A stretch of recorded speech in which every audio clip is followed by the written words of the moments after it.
শাসক দলের 3 সাংসদ, তবুও কেন বরাকের নতুন শিল্পের দেখা নেই? পশ্চিমবঙ্গের সাংসদ হলেও কি বরাকের প্রতি সুস্মিতা দেবের কোনো দায় নেই? হেভিওয়েট নেতাদের ভিড়, তবুও কেন বেকারত্বের অভিশাপে ডুবছে বরাক? দিল্লিতে বড় বড় মুখ, অথচ বরাকের ঘরে কেন নেই কল কারখানা? পয়েন্ট ব্ল্যাঙ্ক, রাজনৈতিক ইগোর লড়াই কি বরাকের ভবিষ্যৎ নষ্ট করে দিচ্ছে? নমস্কার, আপনারা দেখছেন ঈশান বাংলা পয়েন্ট ব্ল্যাঙ্ক। আচ্ছা, আপনারা কি জানেন ভারতের আর কোনো উপত্যকা বা কোনো ছোট অঞ্চলে একই সাথে চারজন অভিজ্ঞ সাংসদ বা এমপি আছেন? উত্তরটা হলো হয়তো না। বরাক উপত্যকার 3টি জেলায় আজ যে রাজনৈতিক শক্তি সঞ্চিত হয়েছে তা গোটা দেশের কাছে বিস্ময়। শাসক দলের 3 জন সাংসদ এবং তৃণমূলের সুস্মিতা দেবকে ধরলে আমাদের হাতে এখন চারজন পাওয়ার হাউস। কিন্তু ট্র্যাজেডিটা দেখুন, আমাদের হাতে ক্ষমতার পাহাড় আছে, অথচ আমাদের ঘরে শিল্পের একটা ইটও নেই। পয়েন্ট ব্ল্যাঙ্ক আজ প্রশ্ন তুলছে, এই ঐতিহাসিক সুযোগ পাওয়ার পরও কেন আমাদের 4 জন প্রতিনিধি বরাকের বেকারদের জন্য একটা কল কারখানা গড়ে তুলতে পারছেন না? আপনাদের এই ঐক্যহীনতা কি বরাকের ভবিষ্যতের জন্য অভিশাপ হয়ে দাঁড়াচ্ছে? একটু গভীরে গিয়ে দেখুন, এরা কেউ রাজনীতির নবাগত নয়। শিলচরের সাংসদ পরিমল শুক্লবৈদ্য দীর্ঘদিনের বিধায়ক এবং রাজ্যের প্রাক্তন হেভিওয়েট ক্যাবিনেট মন্ত্রী, প্রশাসনিক কাজের নারী নক্ষত্র, যার নখদর্পণে। করিমগঞ্জের সাংসদ কৃপানাথ মালা পরপর 2 বারের সাংসদ এবং সংসদীয় রাজনীতির অলি গলি তার চেনা। তিনি রাতাবাড়ির প্রাক্তন বিধায়কও। অন্যদিকে রয়েছেন সুস্মিতা দেব। টেকনিক্যালি তিনি হয়তো আজ পশ্চিমবঙ্গ থেকে নির্বাচিত রাজ্যসভার সদস্য, কিন্তু ভুলে গেলে চলবে না, এই বরাকের মাটি তাকে রাজনৈতিক পরিচয় দিয়েছে। দিল্লির জাতীয় রাজনীতিতে আজও তিনি বরাকের অন্যতম পরিচিত মুখ।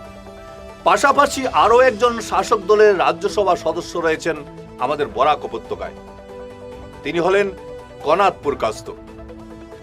দেশের অন্য কোথাও এমন ছবি দেখা যায় না যেখানে শাসক ও বিরোধী মিলিয়ে এতজন অভিজ্ঞ মানুষ একই মাটির প্রতিনিধিত্ব করছেন। তবে প্রশ্ন হলো, আপনাদের ব্যক্তিগত প্রোফাইল যত ভারী হচ্ছে, বরাকের কল কারখানাগুলো কি ততটা হালকা বা অদৃশ্য হয়ে যাচ্ছে না? তবে এই প্রবল রাজনৈতিক ক্ষমতার ইতিহাস বরাকের জন্য নতুন কিছু নয়। আমাদের মনে রাখতে হবে, কংগ্রেস আমলেও বরাক উপত্যকা থেকে একই সাথে 3 জন সাংসদ প্রতিনিধিত্ব করতেন।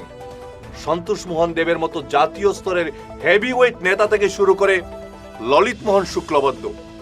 দিল্লির দরবারে বরাকের আধিপত্য তখনও ছিল, কিন্তু আশ্চর্যের বিষয় হলো সেই আমলেও বরাকের শিল্পের চাকা ঘোরেনি। আর আজও ক্ষমতার এই মহিরুহদের উপস্থিতিতে আমরা সেই একই তিমিরে রয়েছি। সাংবাদিক হিসেবে আজ আমাদের প্রশ্ন খুব নির্মোহ।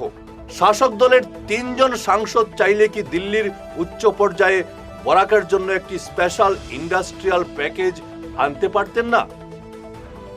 যখন দিল্লির কোনো মন্ত্রীর টেবিলে বরাকের ফাইল যায়, সেখানে যদি এই 4 জন সাংসদের সম্মিলিত সই থাকতো, তবে কি কোনো দপ্তর সেই ফাইল আটকে রাখার সাহস দেখাতো?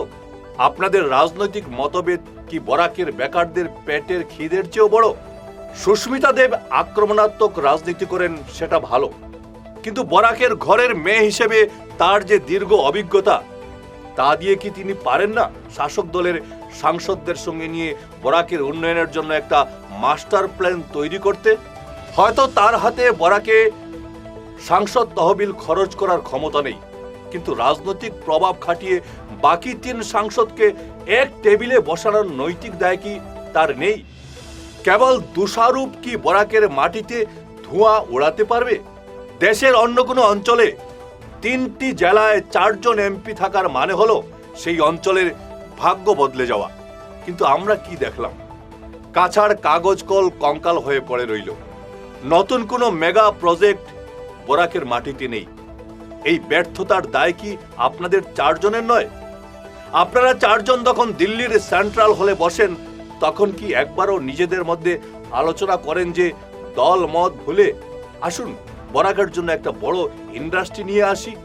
নাকি আপনাদের ঈগল লড়াই বরাকের শিক্ষিত তরুণদের ভিন রাজ্যে পরিযায়ী শ্রমিক হতে বাধ্য করছে?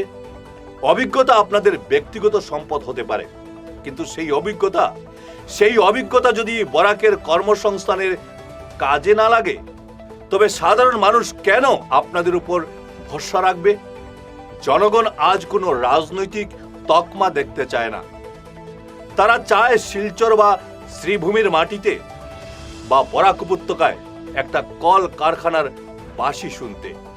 আপনারা চারজন কি পারবেন সেই ঐক্যবদ্ধ লড়াই লড়তে? নাকি ইতিহাস আপনাদের কেবল প্রাক্তন মন্ত্রী বা সাংসদ হিসেবেই মনে রাখবে, কোনো বড় কাজের স্রষ্টা হিসেবে নয়? ভোট আসবে, ভোট যাবে, কিন্তু বরাকের এই বেকারদের অভিশাপ আপনাদের পিছু ছাড়বে না। সময় থাকতে এক হন, বরাকের স্বার্থে লড়ুন, আর দেখতে থাকুন ঈশান বাংলা পয়েন্ট ব্ল্যাঙ্ক। ধন্যবাদ।